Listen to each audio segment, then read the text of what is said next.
Então vamos lá, então vamos começar. Espiritualidade, né, na visão sistêmica, né? Então o que que é isso primeiro? A visão sistêmica, né, eu estou trabalhando, né, profissionalmente com isso de forma terapêutica. Então eu vou explicar para vocês o que que isso vem a ser. Quando a gente fala espiritualidade, né, sempre vem na nossa cabeça primeiro a ideia de religião, né, de pensar aí na questão espiritual, espiritismo e tudo, né? Mas espiritualidade em si, gente, ela vai englobar tudo. É diferente do próprio espiritismo, é diferente de outras religiões, né? Mas espiritualidade é uma conexão nossa, no fundo, aí com a vida. Então é um contexto muito maior. A visão sistêmica, na verdade, ela tá em todo lugar. Ela tá até na matemática, por exemplo, né? Não sei se quem lembra lá das aulas de matemática, tinha lá aquela resolva o sistema, né? Aí tinha aquelas equações malucas, né? E a gente tinha que achar o valor de x, né? O de y, e quando tinha que achar x, y, z era melhor ainda, né? Era tudo ótimo. Mas a ideia do sistema é o seguinte: nós sabemos que tudo, né, na vida, de certa forma, está conectado. Tudo está conectado a tudo, né? Então, se hoje, né, a gente pega igual essa paisagem dessa praia, né, maravilhosa ali. Se a gente desmata, polui essa praia maravilhosa, ela acaba afetando todo um ecossistema, ela acaba afetando todo um outro processo. Então, tudo está conectado a tudo. A grande questão da visão sistêmica é que essas ligações, elas têm uma lei, elas funcionam de determinada forma, né? E a sistêmica ela tem o objetivo de entender essas leis, né, o funcionamento disso.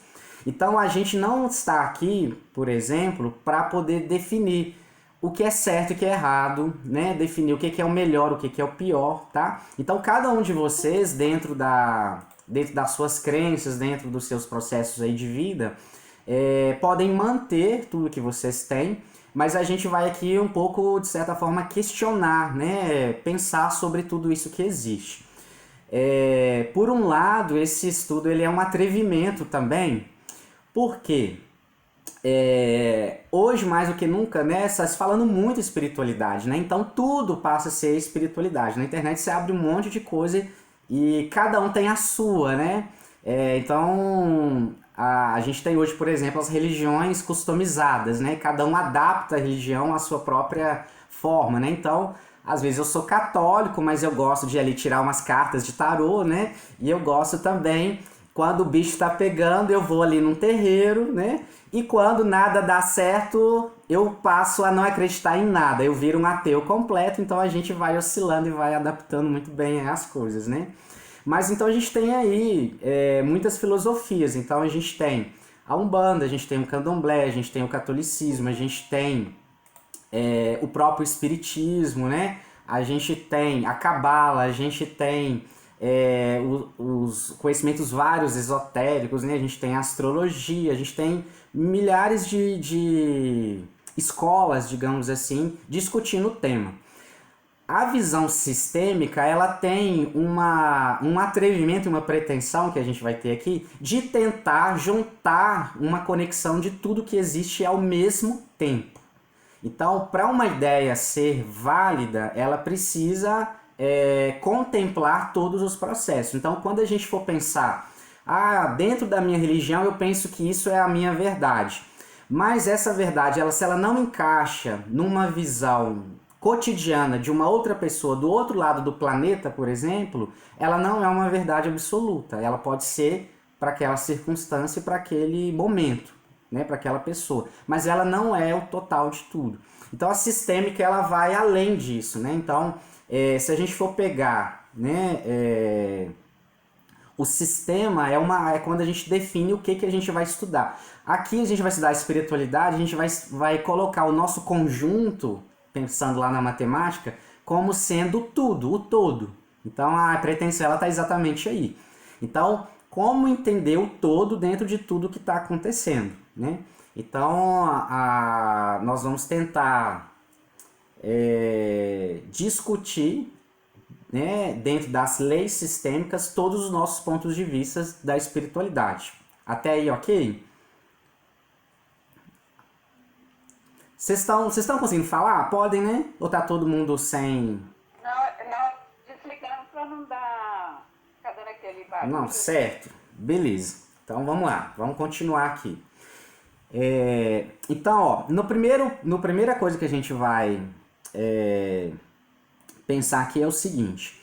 Todo, né, quando a gente fala assim, o sistema é aquilo que a gente está estudando. Então, por exemplo, a Fátima que apareceu aqui agora, ela pode ser um sistema isolado. Então, a vida da Fátima é o sistema dela, né? Então, dentro do sistema dela, ela vai ter as leis que ela vai estar envolvida, as questões que ela vai estar envolvida, que vão dizer respeito a ela exatamente. Quando a gente vai pensar numa coletividade, né, por exemplo, aqui no Brasil, o Brasil vai estar dentro das leis sistêmicas do Brasil, dentro do contexto do Brasil, né, dentro de todas as questões ali. Se a gente for pegar o planeta inteiro, aí o planeta passa a ser esse sistema, né? Assim por diante, o sistema solar e a galáxia. Então a gente vai tentar incluir aqui todos os nossos viés de conhecimento, né, para tentar tirar uma conclusão geral, né, que faça sentido para nós. Um grande objetivo disso tudo aqui, gente, é pelo seguinte também, aqui abrindo até um pouco aqui para vocês de forma até particular. Da minha história, né, compartilhando um pouco da minha história, eu desde cedo tive muito próximo dessa questão ligada às religiões e à própria espiritualidade, né? Então algumas pessoas já me conhecem mais de perto, já sabem disso. Então, né, eu nasci em berço católico, né, a gente vai conhecendo várias outras coisas, né? Então eu já oscilei desde conhecer vários aspectos, né, de religiões, como também oscilei a ter até descrença, um momento onde eu assumi e falei assim, não, agora sou ateu e ponto final. E por que eu cheguei nisso? Chega uma hora, gente, que por mais que você estuda, por mais que você tenha conhecimento, por mais que você tenha aquele livro como sagrado, e você começa a viver problemas ou viver experiências que aquilo não tem respostas onde você buscava e de alguma forma não te encaixa, né? Então aí é onde que entra no sistema, dentro do pertencimento, aquilo não te encaixa, aquilo passa a não servir. E isso angustia muito, isso angustia bastante. Então o que eu vejo muitas vezes é até a busca que as pessoas têm por um consolo, por uma resposta, né, para uma angústia que ela está vivendo. Quando ela vai procurar na própria espiritualidade,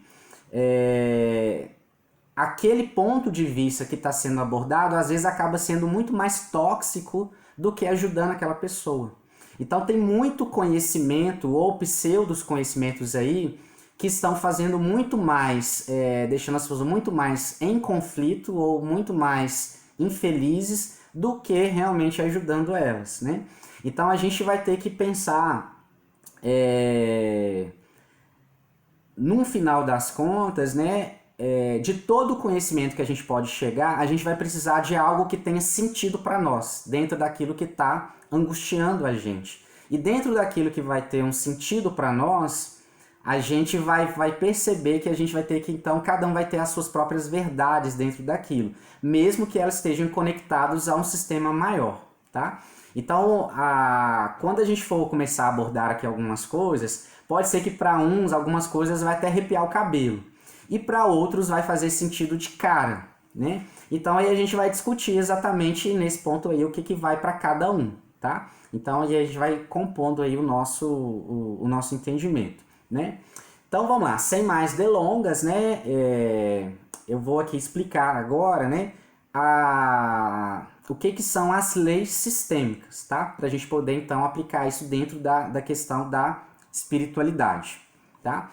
Essas leis sistêmicas, elas partiram, né, vale a pena a gente lembrar aqui, que elas partiram de um conhecimento de vários estudiosos, né, em relação a como que a vida, né, em si, ela se comunica, ou ela se conecta, ela se resolve. Essas questões sistêmicas, elas estão muito relacionadas aí, né, quem conhece aí o universo da constelação, né, da constelação familiar, ou dentro esses outros processos. O Bert Hellinger estudou isso bastante, né? Mas ele só apropriou, de certa forma, de algo que já existe. Ele foi nas tribos, né? Ele aprendeu isso com o povo indígena, né? Então, a gente vê que tem conhecimentos da ancestralidade aí desde muito tempo. Nós temos aí religiões antiguíssimas, né? Desde lá do antigo judaísmo, né? Daquelas heranças mais lá atrás. Então muita gente já está aí desde muito tempo estudando várias coisas, né? Então a gente vai tentar juntar tudo isso num grande pacote. As três, né? Então existem três leis sistêmicas principais, tá? Básicas aí. A primeira lei que a gente vai ver, uma que chama a lei da ordem, né? Ou da hierarquia, tá? Depois a gente tem a lei do pertencimento e depois a gente tem a lei do equilíbrio, tá? E nós vamos explicar cada uma delas. Então, tudo que a gente for fazer aqui, ou discutir aqui, a gente vai ter que pegar isso aí como ponto de vista básico, tá? Para a gente poder ir discutindo. Então, primeiro, o que vem a ser a lei da ordem, né? Ou da hierarquia? Quando a gente vai pensar num sistema, né? Com as suas leis, quem criou aquele sistema, ele tem total supremacia sobre o próprio sistema criado, tá? Então a ordem ela vem partindo de quê? Quem está à frente, quem veio antes, define automaticamente todo o sistema. E tudo que vem a partir dele, né, deve, por si só, honrar essa origem. E por quê? Né? Só porque ele é o melhor ou porque ele criou? Não é exatamente por isso. É porque tudo que vem depois partiu dessa primeira base, tá? Então tudo que vai existir a partir, né, de um sistema foi criado nessa base. Então tudo vai ter que respeitar essa primeira base antes de qualquer coisa, tá? Essa é a lei da hierarquia. Então, por exemplo, vamos pegar isso num exemplo prático.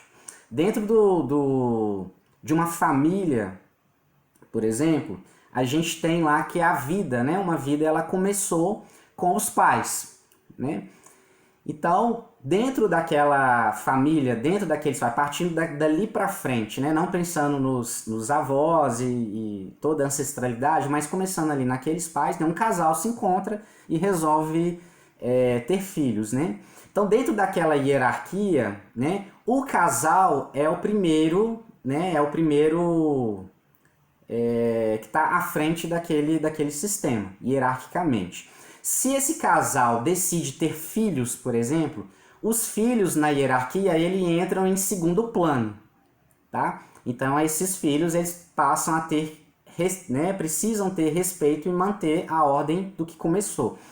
E aí para a gente entender o que seria mudar o processo da hierarquia é o seguinte: às vezes os casais, por exemplo, a partir do momento que eles têm filhos, né, o casal deixa de ser, por exemplo, amante um do outro, para serem simplesmente pai e mãe, né? Muita gente fala que depois que tem filhos o sexo acaba, muitas vezes, né? Não deveria, não é sempre assim, mas acontece bastante. Então, antes de ser pai e mãe, por exemplo, o casal deve lembrar que eles são marido e mulher, por exemplo, né? Ou marido e marido, né? Esposa e esposa e assim por diante.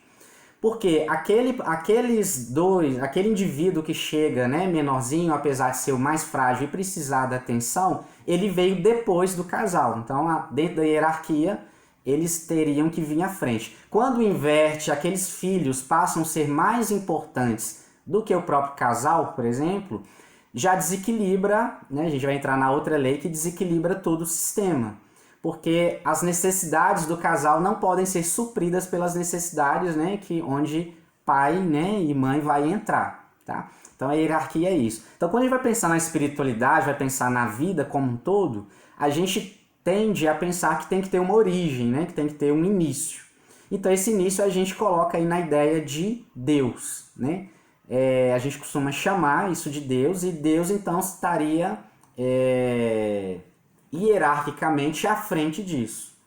E tudo teve que vir de Deus. Agora a grande questão é, o que é esse Deus? Né? O que vem a ser esse Deus? Né? Então, nós, enquanto dentro desse processo de Deus, por exemplo, a gente pode pensar na figura de Deus de determinadas formas. E às vezes, o que a gente pensa sobre Deus não tem nada a ver com Deus em si. tá? Na sua origem. Então, antes de pensar, por exemplo, Deus não pode ser uma pessoa em si.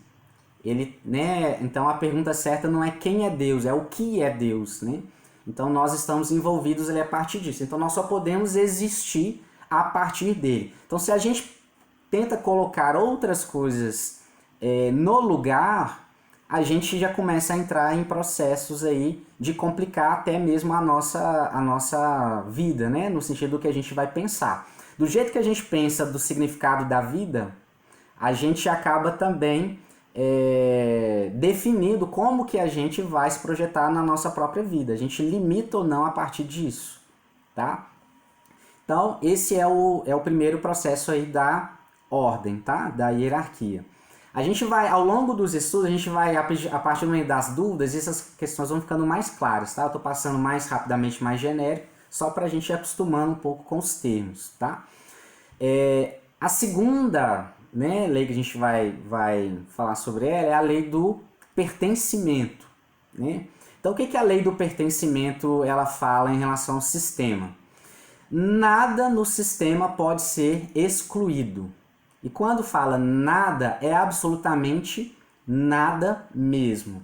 E aí as coisas começam a ficar bem mais interessantes aqui. Então, por exemplo, a gente tem, quando a gente vai pensar em espiritualidade, por exemplo, nós temos uma grande tendência em achar que, por exemplo, nós estamos saindo de um processo de evolução, né? Então, nós estamos evoluindo para Deus, né? Então, né, a gente costuma ter essa imagem. Dentro dessa imagem de evolução, a gente tende a considerar, por exemplo, algumas coisas que são sagradas e outras coisas que são profanas, né, ou ruins. E aí a gente começa a ter a ideia, por exemplo, de aquilo que não encaixa, de certa forma, na ideia do sagrado, na ideia do bem, do bom, por exemplo. A gente fala então que aquilo passa a ser o mal, né? E aí, na visão sistêmica, por exemplo, o mal, por exemplo, não pode ser excluído. Não tem como ser excluído. Então, toda vez que eu tento viver ou eu tento ser bom, eu estou excluindo tudo que eu acho que é ruim. Eu estou automaticamente excluindo tudo que eu acho que é ruim. E aí, quando eu excluo tudo que é ruim, para onde que vai isso que eu excluo, né? Então, a lei sistêmica ela fala o seguinte: tudo que a gente exclui volta de outra forma, mas volta para nos assombrar, tá? Então, fica coladinho, coladinho, coladinho ali na gente até a gente incluir e aceitar. Aí é uma maravilha, né? Porque aí o demônio samba na nossa cara, que é uma delícia, né? Ele samba a partir do nosso corpo, de tudo ali. Então, assim, se existe o bem, se a gente for considerar dentro de um processo do bem, o bem ele só existe a partir do momento que a gente define alguma coisa como sendo mal.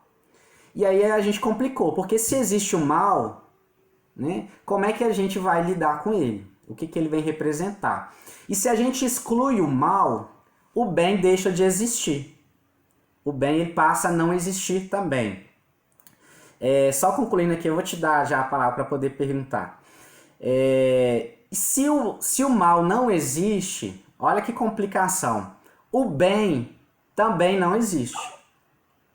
Então, se eu excluir o mal da minha vida e estou tentando fazer o bem, na verdade eu estou achando que estou fazendo o bem, mas o mal está no meu calcanhar. Eu só não assumo.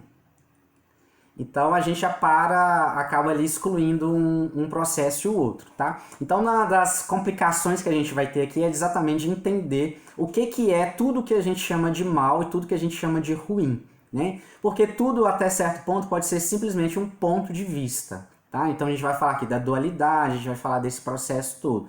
Então, quando você acha que você é uma pessoa muito boa, e alguém, né, chega na sua vida e de repente essa pessoa fala: nossa, a pessoa acabou com a minha vida, essa pessoa é ruim, essa pessoa é mal, né?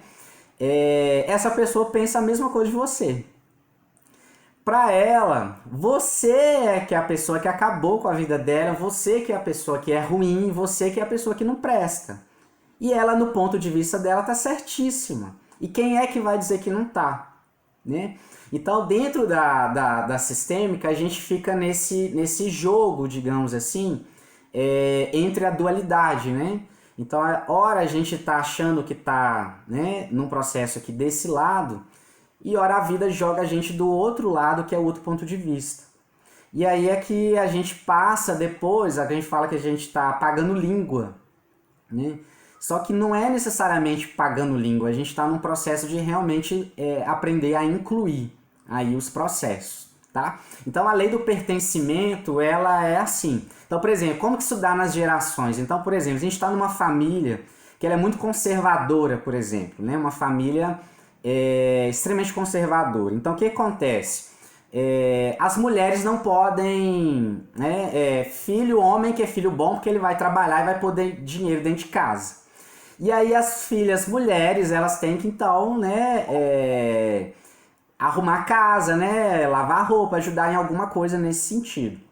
E aí o que acontece? Se a família é conservadora a ponto de não permitir, por exemplo, não entender uma mulher, por exemplo, seguir carreira de vida, né? E é um absurdo, por exemplo, uma mulher não casar, né? E se aqueles filhos acabam, por exemplo, dentro do sistema tem a hierarquia, não é? Então, sim, os pais acabam falando mais alto. Então, dentro daquele sistema, a lei desses pais é o que fala mais alto. Então, sim, mulher não é para seguir carreira, não. O que acontece? Se essa filha passa a querer seguir carreira, não seguir isso, o que acontece com ela? Ela vira a ovelha negra da família e o sistema familiar exclui essa pessoa, né? Assim. E aí pode acontecer duas situações. Essa filha, essa mulher que sai, muitas vezes ela sai também muito magoada, né? E ela também às vezes exclui os próprios pais da mesma forma. O que vai acontecer? Numa outra geração, numa próxima geração, o sistema ele vai tender a compensar. Então tudo que excluiu vai ter que voltar, né? Então, aqueles netos, né, aqueles filhos que vão partir dali, pode acontecer situações que são muito interessantes, por exemplo. Então essa mulher, por exemplo, que saiu na vida e foi, buscou, dentro da questão dela, sendo a ovelha negra, ela pode ter duas situações. Ou ela pode ter uma filha que aí sim pode ser mais livre, porque essa mãe então vai incentivar, fala, não, minha filha, pra mim foi difícil, pra você vai ser mais fácil, eu te dou maior força, vai trabalhar, vai estudar. Segue sua vida, não vai casar não, viu? Casar não é bom não. Vai seguir sua vida e tudo. E aí beleza, ela vai. Mas ela pode ter uma outra filha que quer ser mãe. O sonho dela é casar. Então, olha pra você ver. Tudo vai voltando. Porque nem uma coisa nem a outra é a certa. Não existe o certo. Então, tanto um pode querer casar, quanto o outro pode querer ir para a vida e ter seus negócios e ter sua situação. O problema é quando a gente exclui as coisas. Porque quando a gente exclui as coisas, a gente parte de um ponto de vista de que aquilo é ruim. E aí a gente não quer aquilo. Então, se eu não quero aquilo, a gente tem alguma coisa com aquilo, tá? Então, mais cedo ou mais tarde, aquilo vem, né, ao nosso alcance, tá bom? Então, quando a gente fala do inconsciente, né, todo mundo aqui já ouviu falar do inconsciente, sabe aquela imagem famosa, famosíssima lá daquele iceberg? Que a gente tem o nosso consciente, a pontinha do iceberg tem o resto todo mergulhado ali no mar, que a gente chama de inconsciente. Gente, dentro da visão sistêmica, o inconsciente, aquele que está lá atolado lá no fundo, não está nada inconsciente não. Nada disso, ele está na nossa cara, esfregado na nossa cara. Então tudo aquilo que a gente nega na nossa consciência, está projetado no mundo. Então, por exemplo, eu tenho um problema com drogas, por exemplo. Odeio droga, odeio maconheiro, essas coisas todas. Estou excluindo, né? E aí o que acontece? Eu não tenho problema com isso. Eu sou um santo, eu sou ótimo, eu não bebo, eu não fumo, né? Olha que maravilhoso que eu sou. Aí o que acontece? O maconheiro é o que passa no jornal.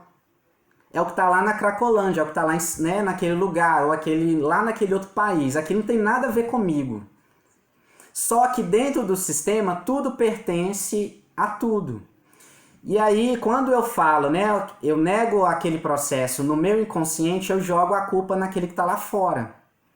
Então, na verdade, o que a gente não aguenta dentro da gente está projetado fora, temporariamente, até que aquilo vai chegando cada vez mais perto, né? Então, uma família, por exemplo, muito conservadora, é onde os filhos começam a engravidar com 14 anos, né? Começa a arrumar ali namorado e tudo que não tem nada a ver, por exemplo, né, na visão de quem tá vendo, assim, nossa filha, que namorado esquisito que você arrumou, que não quer nada com a vida, que não sei o quê. Então tudo que foi sendo negado vai aparecendo e vai voltando ali, esfregando na cara, tá? Deu para entender, gente, o pertencimento, mais ou menos, a ideia? Sim. Beleza. Então essa é a parte aí do pertencimento. Então, dentro da espiritualidade, essa parte ela vai ficar super interessante quando a gente for falar de obsessor, quando a gente for falar de demônio, quando a gente for falar de mal, né? Quando a gente for falar desses preconceitos todos que a gente tem, tá ok? Então, Deus, para ser Deus, ele tem que ter criado tudo. E quando fala tudo, é tudo mesmo. Então, se o mal existe, né? E aí eu já deixo aqui todo mundo pensando, né? O mal, ele é real ou ele não é real, né? Aquela historinha, o mal é ausência do bem. Conversa para boi dormir, tá? Conversa para boi dormir. Por quê? Quando você sente na pele, tá? Não tem nada de conversa para boi dormir, não. Mas, né, na hora que você está sentindo aquele processo ali que está doendo, que está complicado, que está terrível, a gente, né, fala assim, não, é porque você não está rezando, você não está meditando, né, seu pensamento é negativo, né? Essa coisa do pensamento positivo, gente, é outra balela, tá? É outro processo aí que não faz sentido, pelo menos não total. Porque se eu falo que eu quero ter um pensamento positivo, eu já estou partindo do pressuposto de negar tudo que eu acho que é negativo. Então, eu só quero o bem, eu só quero o bom. Só que o bem e o bom que eu quero é o bem do Bruno. É o que eu acho que é bem e bom. E aí, na minha ingenuidade, dentro do sistema, eu quero atrair só isso pra mim. Olha que gracinha. Né? Então, eu sou tão bom, tão tranquilo, maravilhoso, que eu quero só tranquilidade pra mim, eu quero tudo de, né? E aí a gente depois não entende porque que uma pessoa tão boa acontece coisas ruins. Aí a gente fala, eu não merecia, né? Por que isso está acontecendo comigo? De onde que vem isso? Não, tudo que acontece com a gente tem a ver com a gente sim, tá? Sempre, sempre, sempre. Não temos escapatória. A grande questão é a gente entender o que, né? Então, às vezes, tem coisas que ocorrem na vida só pra gente aprender a aceitar aquilo. Uma doença, por exemplo. Quando a gente pega uma doença, a gente quer logo curar ela, né? Assim, meu Deus, Deus me livre, né? Ficar assim, não quero isso lá. Só que uma doença, por exemplo, ela pode estar vindo de um processo de exclusão que a gente fez. A gente exclui tanto uma coisa que ela vem em forma de uma doença, para fazer a gente refletir sobre aquilo que a gente excluiu. E aí quando essa doença vem, a gente nunca vai conseguir curar aquela doença sem antes, primeiro, por exemplo, aceitar essa mesma doença. Então quando a gente já, por exemplo, gripa, né, começa a ficar gripado, né, tenho ainda, né, que a gente vai mudando ponto de vista, mas a gente não sabe, às vezes, na prática, né. Eu costumava dizer assim, né, que eu detesto ficar gripado, né, porque o corpo fica ruim e a gente tem aquela coisa, né, de ser proativo, de ser, não ter tempo a perder, então aquela moleza, eu falo assim, meu Deus, não aguento ficar assim molendo na cama, e aquela prostração vem. Então quando começa a vir aquela gripe, eu já fico com aquela raiva, né? Fala, puxa vida. E aí taca na cabeça, né? No própolis, taca, né? Vai mel, né? E aí a gente não acredita só nisso, aí taca lá loratadina, e taca, né? Aí vai tudo, né? Pra ver se dá um combo e sai rapidamente daquela gripe. Mas, por outro lado, por que que eu tô correndo tanto? Né? Então, o que que aquela gripe, de repente, está tentando me dizer? E aí eu vou e tento tirar os meus sintomas, né? Para continuar na busca frenética que eu tava. E às vezes a grande questão era o quê? Eu precisava parar. Então, se eu vou e tiro, corto essa gripe, na hora que volta, já volta me derrubando de novo. Aí eu pego uma dengue de uma vez. Entende? Porque aí eu já, pum, já cai e não tem jeito. Ou depois já vem, sei lá, uma outra coisa que já me prostra, ou me interna, né? De jeito que eu não vou ter jeito. Eu vou ter que parar, eu vou ter que ficar numa cama alguns dias para poder pensar em alguma coisa que eu tô fugindo, tá? Então tem esse processo aí. Mas sem alongar muito, pertencimento ok, né? Beleza. E por fim a gente tem a lei do equilíbrio, tá? A lei da harmonia. Então o que essa lei do equilíbrio ela vai fazer? Imagina uma balança, tá? A balança ela se equilibra a partir do momento que a gente tem o mesmo peso dos dois lados. Então se eu aumento o peso desse lado, isso aqui vai descer, automaticamente o outro lado, para compensar, ele vai subir, tá? E aí é muito interessante pelo seguinte, a gente às vezes acha que o equilíbrio é quando tá tudo certinho, né? E não necessariamente. Então às vezes eu vou ter uma coisa aqui de um lado, né? Não sei se vocês já viram, tem aquela pegadinha que eles falam, o que pesa mais, né? 1 quilo de algodão, né? Ou 1 quilo de chumbo. Tudo pesa 1 quilo. Então a balança vai estar aqui. Só que para dar 1 quilo de algodão, eu preciso de muito, muito algodão. Entende? Então, para poder chegar no peso ali do equilibrar ali com o chumbo. Então o algodão é muito leve, então haja algodão. Então, o que às vezes a gente tenta fazer na vida da gente? Para manter o equilíbrio, a gente tenta compensar muita coisa. E aí, às vezes, a gente tenta se desdobrar de 1000 maneiras, né? Como se a gente fosse Neston, né? Para poder, então, tentar cumprir alguma coisa ali que, às vezes, não é para cumprir. Então, às vezes, né, dentro de um processo de equilíbrio, para que os sistemas se harmonizem, alguma coisa precisa dar, por exemplo, muito errado para compensar esse sistema. Então, quando a gente acha, fala assim, minha vida travou, minha vida tá decaindo, minha vida tá um caos. Às vezes é esse caos que é o necessário para harmonizar todo o seu sistema.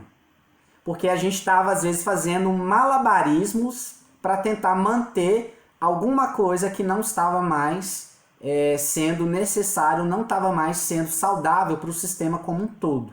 Então a gente pode começar, por exemplo, dentro de um processo, igual assim, quando a gente vai para a espiritualidade, né? É muito bonitinho porque a gente vai com a nossa garra, nossa vontade todinha, né? Assim, eu vou ser uma pessoa melhor. Eu quero ser uma pessoa melhor, né? Deus, eu quero ser aceito no reino dos céus, né? E aí todo mundo, né? Aquela coisa, todo mundo quer ir para o céu, mas ninguém quer morrer. Porque a gente não quer passar por nada em dificuldade. Só que, entrando na lei do pertencimento, tudo aquilo que eu estou fugindo de mim mesmo, porque se eu quero ser melhor, isso só faz sentido se eu achar que eu tenho alguma coisa que não é boa. Então tudo aquilo que eu acho que não é bom, que eu estou negando, eu vou fazer uma força extrema, mais extrema, para poder me purificar daquilo. Então é como se eu fosse fazer o quê? Eu tenho um chumbo agarrado no meu corpo e eu odeio meu chumbo. E aí eu vou pegar muito algodão, mas muito algodão, mas muito algodão para fingir que esse chumbo não tá lá. E eu quero transformar o meu chumbo em algodão. Só que o chumbo não sai, gente. Ele tá lá e vai ficar lá até eu olhar para ele. Então eu vou ser, né? Eu vou ser melhor, né? Só quando eu achar que eu não preciso mais ser melhor. Então, o que a gente está querendo dizer com tudo isso? Harmonizar um sistema não é necessariamente... Você vai falar assim, tudo está em paz, então está tudo bem. Tudo está em paz pode estar muito errado. Porque às vezes está tudo em paz porque as pessoas estão caladas, elas não estão dizendo o que elas estão sentindo. Né? Então tá todo mundo ali muito caladinho, mas por dentro tá morrendo de raiva, tá morrendo de ódio, tá morrendo de um monte de coisa. Então não tem paz, coisa nenhuma. Né? Então às vezes o jeito de resolver aquela paz, que na verdade é uma opressão, é ter uma boa de uma guerra. Então, né, para quem tem aí a questão do Cristo, né, de palavras do Cristo, a gente vai também tratar aqui sobre o que vem a ser, né, porque tem uma diferença muito grande da figura do Cristo e o próprio cristianismo. Né? O cristianismo é uma interpretação do que aconteceu com o Cristo, não é em si o que ele trouxe, né? Então tem uma diferença muito grande. Então a gente vai ter que fazer esse processo aí, né? Por exemplo, quando Cristo fala, eu não vim trazer a paz, eu vim trazer a espada, né? Eu vim trazer o fogo, eu tenho pressa que isso queime. Olha pra você ver, né? Então, assim, doido pro circo pegar fogo, porque as coisas estavam paradas demais. E aí a gente fala, não, pra sua vida melhorar, você tem que meditar pra tudo ficar quietinho e tranquilo. Às vezes não, às vezes você na sua vida precisa agitar. E quem tá muito agitado, às vezes precisa acalmar, né? Quem tá correndo demais, às vezes tem que fixar. Quem tá fixo demais, às vezes precisa mexer mais. E quem está muito preso a alguma coisa, às vezes tem que estar no mutável. Então tudo faz parte, tudo vai ter um contexto. Tá? Então o que a gente vai pegar aqui como pensamento principal aqui hoje, né, para a gente poder refletir? Quando a gente pensa em espiritualidade, então a gente vai pensar no qual que seria a grande finalidade da vida. Né? Porque a visão sistêmica ela tende a analisar as coisas a partir da função daquelas coisas. Né? Então tudo tem uma função dentro do sistema. Então a pessoa na família, por exemplo, a ovelha negra da família, ela tem uma função maravilhosa. Ela é quase um anjo, né, que caiu do céu para salvar, entre aspas, aquela família que estava presa demais em algum processo. Se não é a ovelha negra, aquele sistema doentio, por exemplo, fechado, ia continuar fechado. Aquele sistema virou um câncer. Então tem que ver uma ovelha negra para poder vir, né, e dar uma sacudida. Então às vezes a gente fala assim, não, entrou um vírus no sistema. Às vezes o vírus é a bênção do sistema. O sistema estava certinho demais, né? Tava bom demais para ser verdade, né? Então nós podemos ter equívocos, por exemplo, grandes equívocos em grandes ideias, né, de espiritualidade, de hierarquia. Como nós podemos ter grandes verdades naquilo que a gente chamava de errado, né? Então tudo isso nós vamos mexer aqui. Então quando a gente vai falar, né, pegando mais próximos da gente, né, qual que seria a grande função da nossa vida? Porque chega uma hora, a gente lê muita coisa, escuta muita coisa, conversa sobre muitas coisas. Mas na hora H, a gente sempre pergunta, poxa, para que serve minha vida? Afinal de contas, o que eu faço com a minha vida? Né? Então a gente vai chegar numa seguinte conclusão. O grande objetivo da vida na visão sistêmica não é ninguém melhorar nada. Nada, nada, nada. A função da vida no sistema, gente, é pura e simples experiência. Experimentação. E só. Experimentação. Estamos aqui para experienciar alguma coisa. Então, quando alguém acha que está aqui, por exemplo, para melhorar, a pessoa vem de uma ideia de que ela precisa melhorar alguma coisa. Então ela já parte de uma ideia de que algo nela está errado. Se ela acha que algo dela está errado, o sistema tem que ajudar essa pessoa a se harmonizar de novo, porque não tem nada errado com ela muitas vezes.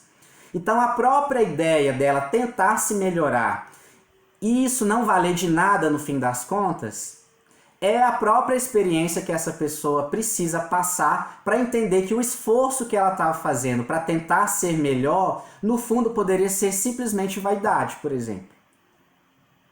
Não tem nada a ver, muitas vezes, com o que ela acha que ela teria que fazer. Tá vendo as carinhas, as caras ficam até assim, coçando, né? Então, olha só. Tem pessoas que...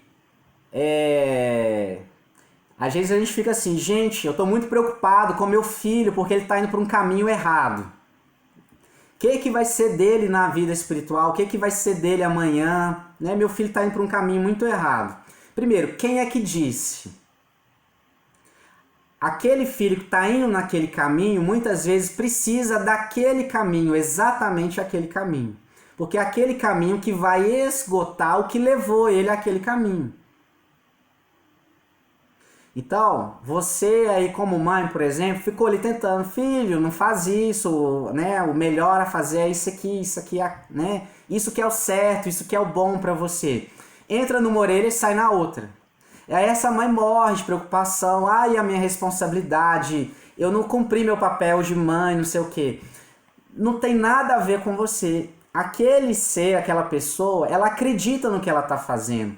Por exemplo, gente, uma pessoa que usa drogas, por exemplo, drogas bem pesadas, vocês acham qual o motivo que ela faz isso?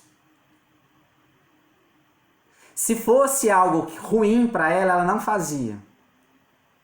Uma coisa é certa, gente, todo mundo, todo ser, de qualquer maneira, de qualquer forma, busca o prazer. Busca de alguma forma estar bem. Busca fugir do que está angustiando. Seja como for, seja da forma que for. Então, dentro da visão sistêmica, não existe caminho certo nem caminho errado. Se você acha que você está indo para um caminho certo, é você que acha. Não tem nada a ver com aquilo ser o caminho certo. Você que acha que aquele caminho é certo. E aquilo diz respeito à sua história. E se você vai chegar no final desse caminho e se de fato ele vai ser o certo ou não, só a experiência que vai dizer. Então é no final dele que muitas vezes você vai fazer assim, poxa, me sacrifiquei tanto para ser um santo. E aí você chegou lá, tá lá, santinho. Não fez nada do que você achou que era errado na vida. E aí beleza, aí chegou lá naquele lugar. E aí tá todo mundo lá, um tanto de santo lá junto com você, né? E aí que tanto de santo vem e começa um olhar pra cara do outro. Nó, que legal, você também chegou, você também virou santo, que gracinha. Aí um monte de santo conversando. Chega uma hora que o povo começa a perguntar, tá, e daí? Viramos santo, e daí? O que a gente vai fazer com isso? Nada, gente. Nada se aquilo foi só para poder seguir alguma coisa que se acreditava. Mas valeu a experiência? Valeu. Nem que seja para você achar que aquilo não valeu de nada. Ninguém ia te tirar da cabeça que você não tinha que ser santo. Então, tudo bem, você vai querer ser santo. Assim, a gente pode ir, por exemplo, querendo evoluir até chegar num ponto. E chega lá na frente, fala assim, tá, e aí o que você vai fazer com tudo isso que você chegou? Vai servir para quem? Se não for para você mesmo, gente, não adianta.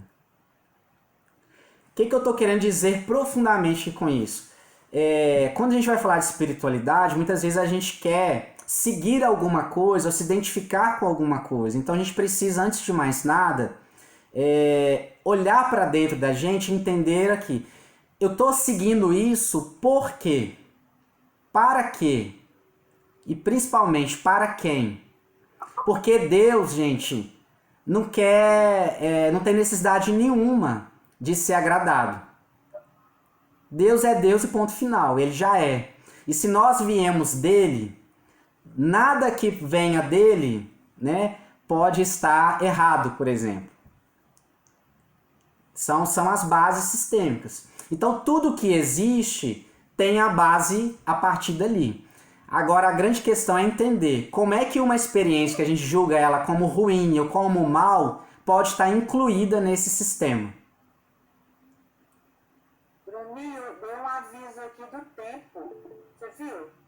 Pois é, gente, o lá em 10 minutos vai desligar. Se desligar, eu vou mandar um link lá no grupo de novo, para quem quiser. Mas a gente tem 10 minutinhos, eu acho que eu falei demais também, né? Alguém quer falar alguma coisa ou perguntar? Falou que não explicou os três. Não deixou perguntar, não? Pode perguntar. Quem queria perguntar aí a frase? Eu tô com a pergunta. Pode perguntar. 300 horas atrás. Vou voltar lá na lei do pertencimento. Sim. Seguindo o raciocínio, né? Você falou. Não. Agora eu já até esqueci o que eu queria pensar. Tudo, eu estava estudando esses dias, eles falam assim, que tudo que é para você passar, de uma certa forma, chega até você. Já viu essa frase? Sim. Tudo que é seu vai chegar para você. Sim. Não é exatamente essa frase assim, mas tipo assim, tudo que é seu, que você vai passar, de alguma forma ela arruma um jeito de chegar até você. Certo. Como que a gente inclui isso dentro da lei desse pertencimento aí que você trouxe? Dentro da lei do pertencimento, né, tudo que é pra gente passar vai chegar até a gente, né? Essa é a grande, né? A gente vai precisar de um estudo só para essa parte aí. Mas isso dentro da lei do pertencimento é o seguinte: qualquer caminho pertence ao sistema, tá? Então, assim, seja como for, do jeito que for, esse caminho pertence ao sistema. Agora, o que acontece? Às vezes a gente quer viver caminhos que não são nossos, por exemplo, que não tem nada a ver com a nossa essência, mas a gente acredita que tem. O sistema permite você viver aquilo que você acredita que tem, com a finalidade de esgotar as suas expectativas naquilo. Até que depois você, esgotando as expectativas, você realmente passa a viver o que pertence a você. Então, vamos lá. É cruz credo. Cruz credo, né? É um nó aí agora. Olha só. Nada. Essa pergunta é porque eu já sei a intenção dessa pergunta, né? A intenção dessa pergunta será o que eu vivo, eu tenho que viver, onde está o destino, né? Onde está essas coisas todas, né? A gente vai ter que aprofundar mais nisso. Mas o que a gente precisa, só para fechar aqui, entender? Tudo que a gente vive era pra gente viver? Não necessariamente. Mas se a gente está vivendo, tem uma função? Sim, tem uma função. Essa função, ela serve para quê? Às vezes só para eu aprender que eu não preciso daquilo. Então, olha só. Eu tive um relacionamento, encontrei tal pessoa.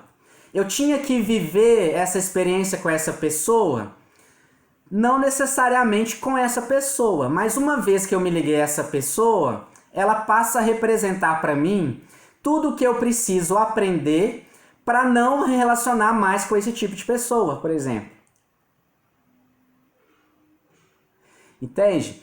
Então, assim, nós vamos ter que nós vamos entrar em questões mais profundas, assim, o que vai representar, né, o outro, né, na vida da gente. O pessoal tá mandando umas perguntas aqui no chat aqui, eu não tô conseguindo acompanhar, mas assim, existe destino, gente? Existe, tá? Existe, mas existe caminhos dentro desse destino aí também, tá? Então a gente pode depois pegar um estudo só para falar disso, né? Não vai dar para falar isso aqui esgotando tão rapidamente tudo. Mas dentro da lei do pertencimento, gente, é permitido você nós vivermos qualquer tipo de experiência, mesmo que elas não sejam necessárias efetivamente, tá? Isso que a gente precisa entender. Então, a gente precisa passar por todo tipo de experiência? Não necessariamente. Mas, se eu tô negando o que realmente eu preciso viver para viver outras coisas, eu vou viver essas outras coisas até eu me esgotar e voltar porque eu realmente preciso viver. A grande confusão que às vezes a gente faz é o que realmente me pertence. E aí às vezes a gente demora muito tempo a entender o que realmente nos pertence. E aí a gente não sabe escutar muitas vezes os sinais que estão dentro da gente, principalmente em relação àquilo que a gente deseja, tá? Então vai ter uma diferença entre aquilo que a gente tem vontade e aquilo que a gente deseja efetivamente, tá? Então às vezes, por exemplo, tem tipo a historinha do peixe, né? Tem muito peixe que sente falta de água. Ele está rodeado de água, mas sente falta de água. Ele não enxerga a água ao redor dele.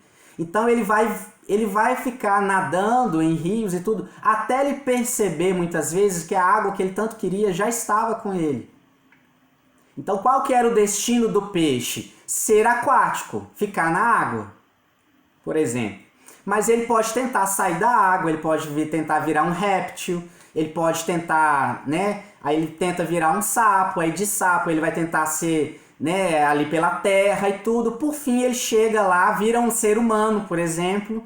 E aí quando ele vira ser humano, ele fala, sabe o que eu gosto mesmo? De água. Vou pro mar, vou para uma lagoa, eu quero ficar aqui dentro. Então o que é o destino?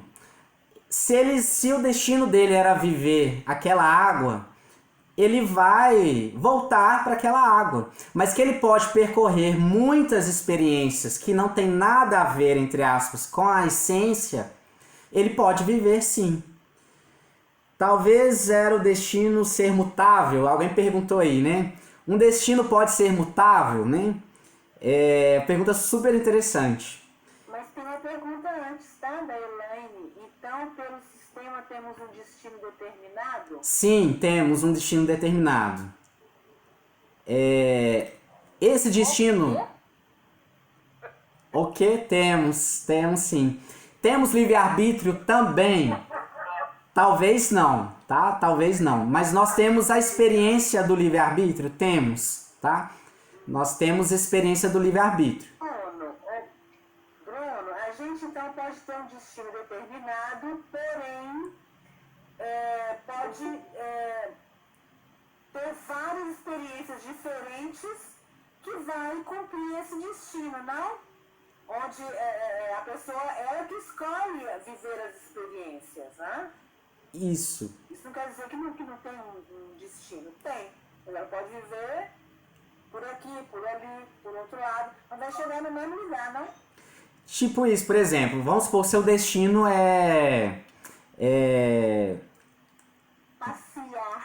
passear. Vamos falar assim, seu destino é passear. Quero passear, viver aí, né, das coisas que o mundo dá, né? Viver do processo. Ok. Você pode muitas vezes, de várias e várias maneiras, achar que seu destino não é passear e tentar permanecer de várias maneiras. Vou me fixar aqui, vou trabalhar aqui, vou tentar ter uma vida normal aos olhos de quem diz que passear, vou viver passeando é errado. Então você vai tentar viver aos olhos dos outros, tentando ter aquela vida de escritório, certinha, rotina, até você não dar conta mais, falar assim, tchau, explodi, não quero, nem que eu seja nômade, nem que eu seja cigano, eu vou viver passeando, vou andar por aí.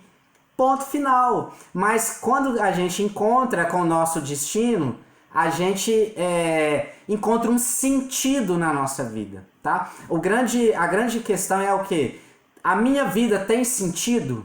Se a gente acha que a nossa vida não está tendo sentido, nós estamos desconectados, então, né, do nosso destino ou da nossa função.